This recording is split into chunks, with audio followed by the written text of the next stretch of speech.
देश विदेश के लाखों श्रद्धालुओं की आस्था के केंद्र बागेश्वर धाम में आगामी 20 मार्च से बुंदेलखंड का महाकुंभ शुरू हो रहा है। ये महाकुंभ 30 मार्च तक चलेगा। इस अवसर पर श्री राम कथा के साथ ही 251 कुंडीय श्री लक्ष्मी नारायण एवं श्री राम नाम महायज्ञ आयोजित होगा। महाकुंभ में छतरपुर जिले के हर गांव का भक्त शामिल हो, इसके लिए बागेश्वर धाम पीठाधीश्वर पंडित धीरेन्द्र कृष्ण शास्त्री ने ब्लॉक स्तर पर सरपंच संघ की बैठक ली और उनसे महायज्ञ में शामिल होने का आग्रह किया। आयोजन की तैयारियां युद्ध स्तर पर चल रही हैं। बागेश्वर धाम पीठाधीश्वर पंडित धीरेन्द्र कृष्ण शास्त्री ने व्यवस्थाओं का जायजा किया। वहीं उनके साथ प्रदेश के चिकित्सा शिक्षा मंत्री विश्वास सारंग भी रविवार को बागेश्वर धाम पहुंचे, जहां उन्होंने महाराज जी से आशीर्वाद लेते हुए होने वाले महाकुंभ को लेकर चर्चा की।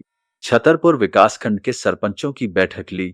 महाराज श्री ने सरपंचों से आग्रह किया कि वे अपने अपने गांव के हर व्यक्ति को बागेश्वर धाम के महाकुंभ का निमंत्रण दे, ताकि वे इस कार्यक्रम में भागीदार बनकर पुण्य प्राप्त कर सके। आयोजन की तैयारियों को युद्ध स्तर पर जारी रखा गया है। लाखों की संख्या में भक्तों के आने को ध्यान में रखकर तैयारियां की जा रही है। देश की प्रख्यात विभूतियां शामिल होंगी। महायज्ञ में महाराज श्री ने बताया कि देश की प्रख्यात विभूतियां महायज्ञ में शामिल होने पधार रही हैं। 9 दिनों तक चलने वाली श्री राम कथा में धर्म चक्रवर्ती पद्म विभूषण जगत गुरु स्वामी रामभद्राचार्य महाराज के मुखारविंद से श्रवण करने का अवसर प्राप्त होने वाला है।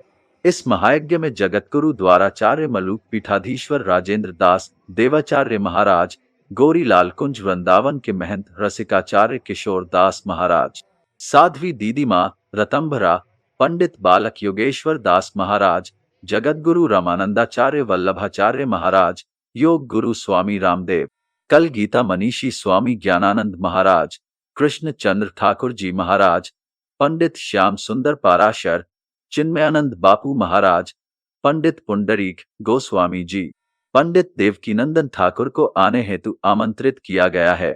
गांव-गांव पीले चावल देकर किया सहित ग्रामीण क्षेत्र से आए हुए सरपंच एवं ग्रामीण प्रतिनिधि के रूप में लोग उपस्थित रहे। आज हम बागेश्वर गांव में आए हैं। यहाँ पर 22 तारीख को ये यज्ञ चालू होने वाला है। महाराज जी से उस संबंध में वार्तालाप करते हैं और जानकारी लेते हैं कि 21 को क्या कलश यात्रा चालू है और 22 तारीख से यज्ञ चालू होने वाला है। उस संबंध में क्या तैयारियां चल रही हैं। महाराज जी जय सिया राम। जय श्री राम। जय बागेश्वर धाम की सदगुरु सन्यासी बाबा की जय। महाराज जी जो आज 22 तारीख से यज्ञ चालू होने वाला है उस संबंध में आगामी 22 मार्च से 30 मार्च तक बागेश्वर बालाजी की कृपा से 251 कुंडीय श्री सीताराम महायज्ञ होने वाला है, जिसमें भारत के अनेक महापुरुष प्राप्त होने वाले हैं। यह यज्ञ के लिए जा रही है। का है ताओं पर ऋण चढ़ाना। कलब है यज्ञ से उठता है धुआं, आहुतियों से धुआं से बनता है बादल से होती है बारिश से उपजता है अन्न से होते हैं हम आप सब जीव। तो यज्ञ हमारे जीवन में बहुउपयोगी है और सनातनीय संस्कृति को जीवंत रखने के लिए, वातावरण को शुद्ध रखने के लिए, यह सर्वजन हिताय सर्वजन सुखाय की भावना लेकर के विश्व में शांति हो, इस हेतु यह यज्ञ का आयोजन किया जाता है। जैसे कि आप देख रहे हैं महाराज जी ने बताया यज्ञ इसलिए हो रहा है। यहाँ पर आप देखते हैं कि बिना खर्चा और बन जाता है पर्चा। यहाँ महाराज जी के द्वारा महाराज जी यहाँ पर्चा बनता है, तो आपको कैसे ज्ञात होता है, किसी के बारे में आप थोड़ा ये बता दें। ये सब बागेश्वर बालाजी प्रेरणा देते हैं। पर्चा बनवाने वाले श्री बागेश्वर बालाजी हैं, वो अंतरंग जैसी प्रेरणा देते हैं। वैसा हम कलम लेकर के कलमबद्ध कर देते हैं और उनके चरणों पर पूज्यपाद सदगुरु भगवान श्री सन्यासी बाबा के चरणों पर ऐसी निष्ठा है कि तक कलम का एक भी अक्षर यहाँ का वहाँ नहीं। जैसे कि आप देख रहे हैं। कहाँ से? सलेरा से। अच्छा, तो आप धाम से कब से आ रही हैं? 8-9 महीने से। जो आज आपने महाराज जी की और बागेश्वर धाम की तस्वीर बनाई है, ये आपने स्वयं बनाई है, किसी से बनवा के लाई है? आपने बनाई है। कितने दिन लगे हैं आपको बनाने में? मैंने ये बना ली थी, मतलब स्ट्रक्चर 1 दिन में ही बना लिया था, बाकी कलर मेरा 2 दिन में हो गया था। अच्छा, तो आपको ये प्रेरणा कहाँ से मिली? आपको ये स्किन बनाने की, महाराज जी की तस्वीर बनाने के लिए कब से हुई? कैसा लगा आपको? क्या करना चाहिए धाम के प्रति, क्या करना चाहिए, क्या नहीं करना चाहिए, कैसा लगा आपको? बहुत अच्छा लगता है यहाँ पे, बहुत अच्छा लगता है। जो भी मनोकामना वो पूरी होती है। आपकी ऐसी कोई मनोकामना थी कि जो आपकी पूरी हुई है? जो आपकी पूरी हुई है, आप कुछ धाम के प्रति कुछ कहना चाहेंगी? हाँ, मतलब यहाँ आइए, यहाँ बहुत अच्छा लगता है, मतलब और हर चीज़ कोई भी शुल्क नहीं लिया जाता है यहाँ पे, और अन्नपूर्णा भी चलता है, तो बहुत अच्छा धाम है, ऐसा कहीं नहीं देखा। ठीक। आज हम आए हैं बागेश्वर धाम और आप लोग देख रहे हैं यूडी न्यूज संवाददाता प्रमोद झा के साथ आज हम बागेश्वर धाम आए हैं। यहाँ की महिमा बहुत निराली है, बहुत अच्छी है। यहाँ पर देखा जाता है कि यहाँ पर जो भी मन से सच्चे मन से आता है उसकी मनोकामनाएं पूरी होती है। और यहाँ पर आप देख रहे हैं कि 22 तारीख से यज्ञ होने वाला है, लक्ष्मी नारायण यज्ञ, जिसकी तैयारी बहुत ज़ोर शोर से चल रही है। यहाँ पर जो ज़ोर शोर से तैयारी चलते चलते यहाँ पर मिले हैं संतोष गंगेले कर्मयोगी, जो यहाँ के आप जानते होंगे महाराज जी हैं। इनके द्वारा पूछते हैं यहाँ पर कैसा क्या है। महाराज जी आप बताएं कैसा क्या चल रहा है। जय बागेश्वर बालाजी धाम की। मैं संतोष गंगेले कर्मयोगी सादर प्रणाम अभिनंदन मन करता हूँ सभी मीडिया बंधुओं को, जनमानस को। क्योंकि मैं पहुँचा हूँ गड़ागंज बालाजी का स्थान है, जो बुंदेलखंड का बहुत ही पवित्र पावन स्थान है। इस मंदिर की, इस स्थान की पवित्रता के बारे में आज विश्व लेवल पे इसकी ख्याति प्राप्त हो चुकी है। चूँकि यहाँ पर अभी पिछले दिनों शिवरात्रि के दिन 108 सामूहिक कन्याओं के विवाह हुए, जिसमें लाखों लोग शामिल हुए और महाराज जी के सानिध्य में बहुत बड़ा आयोजन किया गया।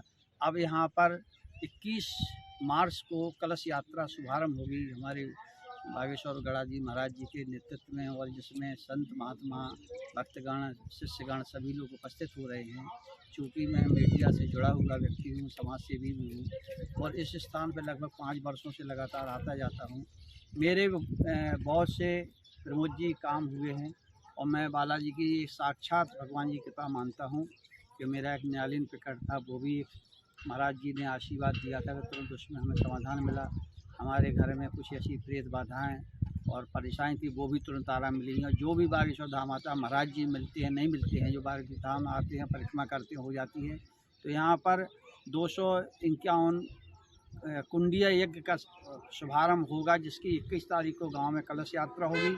इसके बाद में 22 तारीख से यहाँ पर पद्म श्री पवन भूषण चित्रकूट के महाराज जी और तमाम देश के ऐसे राष्ट्रीय संत महात्मा इकट्ठे हो रहे हैं, जिनका प्रतिदिन कार्यक्रम होगा। आप देख रहे हैं मेरे इस हाथ की ओर, जहाँ पर देखते हैं कि बहुत बड़ा पंडाल है, जिसमें यहाँ पर कथा की तैयारी हो रही है।